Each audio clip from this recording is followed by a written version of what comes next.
Hey everybody, welcome back to Simply Cerisa. And as you can see, we're in my kitchen because today I'm going to bring you one of my favorite and fastest go-to gluten-free recipes for a busy day.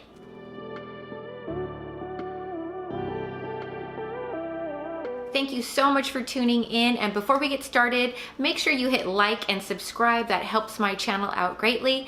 And what we're going to be doing today is making my version of a gluten-free beef chili. Now, you can vary this recipe any way that you like, and I'll show you as we go, but this is really one of those true dump and go recipes. And for this particular recipe, I'll be using my Instant Pot, but I'm going to use it in the saute mode, and then I'm going to use it in the slow cooker mode so that it's truly like a one-stop shop, one pot, I gotta go, I gotta get out of the house in a hurry kind of meal. So let's get right into it.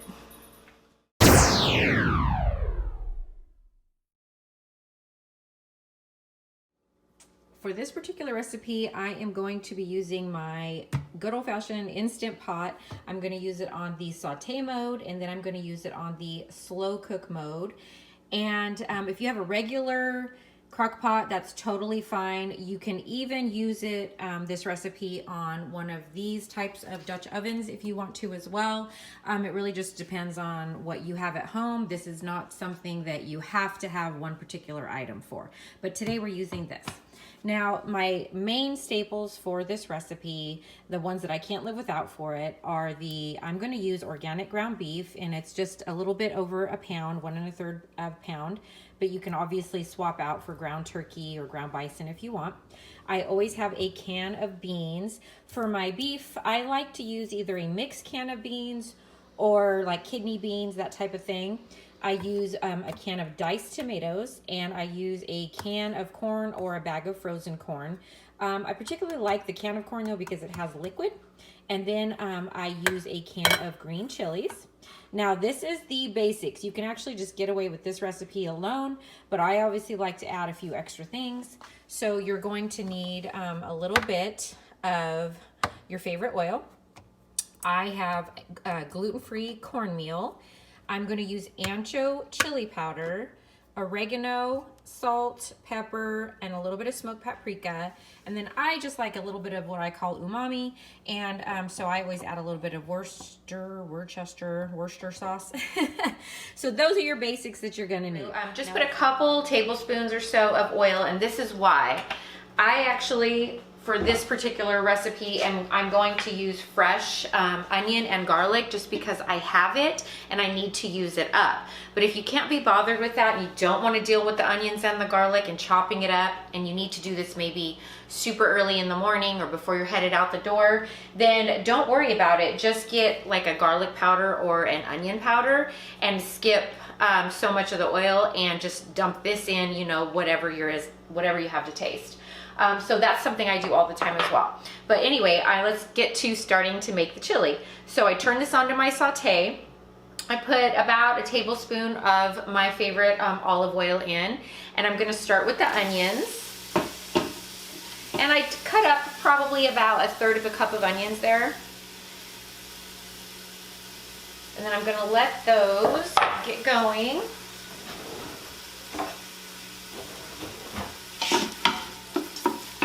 I just like to mix them around because I can't leave anything alone. I like to let my onions go first because if I put the garlic in too early, it gets like black and crispy, and I don't like that. I don't want that kind of a crunch in my chili. Before, I was really slow to purchase one of these. I'd like just an old-fashioned slow cooker.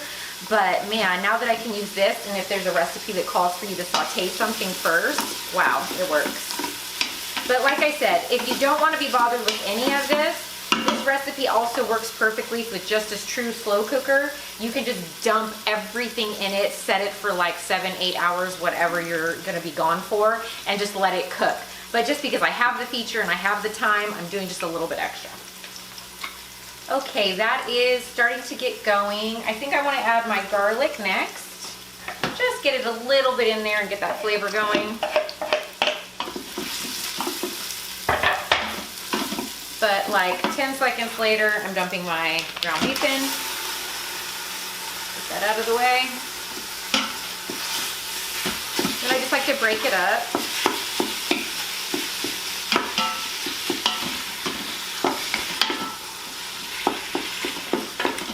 I mix it as quickly as I can because, again, I don't want to burn the garlic.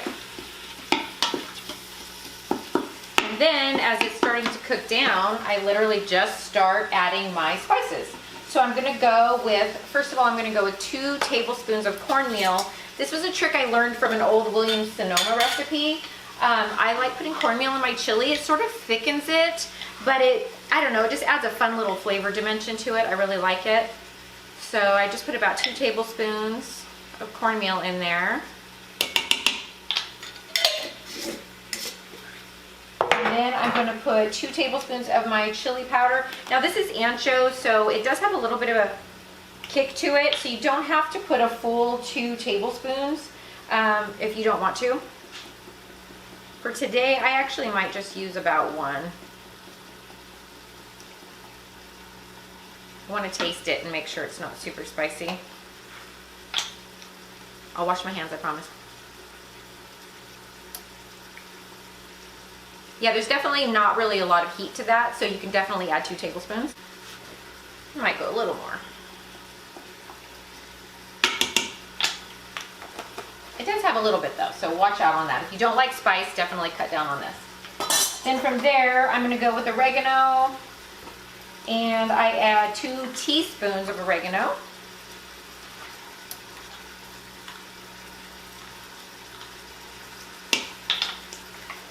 I'm just using dried. Obviously, you can use fresh if you have it. From there, I want to do my, smoked paprika first. I like to add this because I just have so much, obviously. And with that, I'm going to do 1 teaspoon.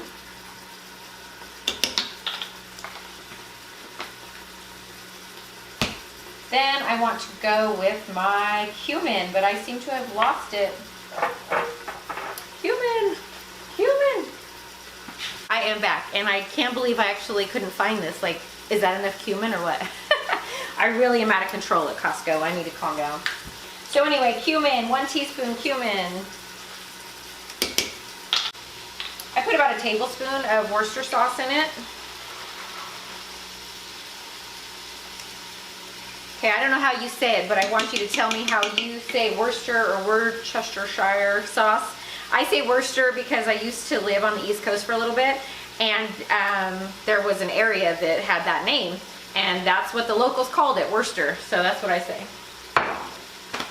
All right, so from there, all we really need is salt and pepper. I'm not gonna add that until I just dump everything else in.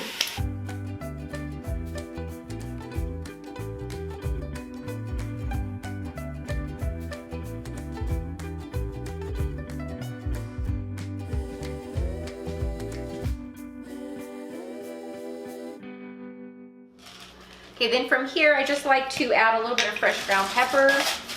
You can go to town on it if you want, or you can skip it if you want.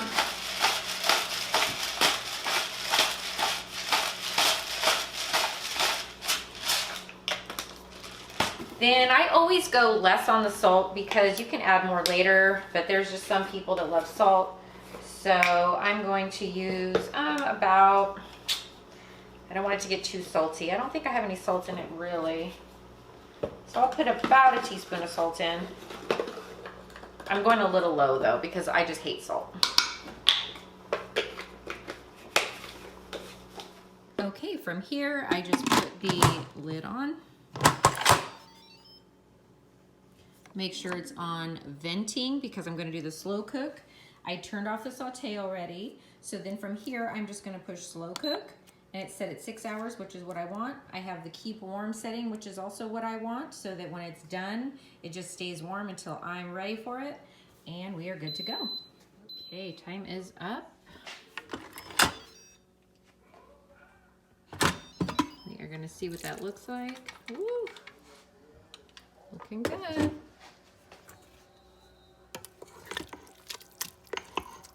Excuse the evening lighting, it's hard. All right, I'm gonna plate this up and show you the end result.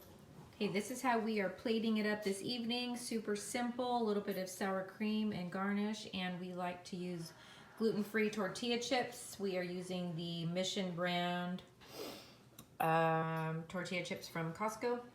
These always work really well, and they are gluten-free. So that's gonna be our yummy dinner tonight. All right, that does it for me this evening and my one pot, super easy gluten-free chili. Like I said, I'm gonna put the recipe down below, and I'm also gonna put a few quick tips or swap outs if you're looking for that. And then I'll also put the information for my Instant Pot and my favorite Dutch oven as well. Those are the two main ways that I cook this chili. And that's about it. So have a great night, and I'll see you soon.